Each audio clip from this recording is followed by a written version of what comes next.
சில ஆசீர்வாதங்கள் உங்களுடைய வாழ்க்கையில காலையில முளைத்து மாலையில மடிந்து போகிற ஒரு புல்லுக்கோப்பா இருக்கலாம்.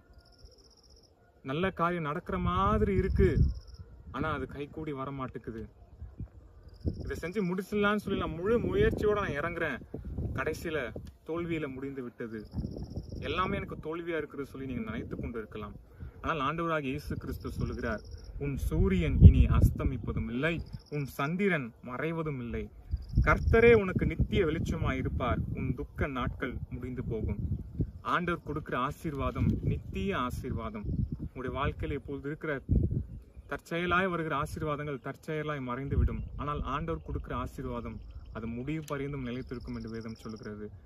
ஆண்டவரின் நம்பி நன்மை செய், தேசத்தில் குடியிருந்து சத்தியத்தை மேய்ந்து கொள் என்று வேதம் சொல்கிறது. அப்பொழுது உங்களுடைய துக்க நாட்களை கர்த்தர் முடிய செய்வார். அது மாத்திரமல்ல,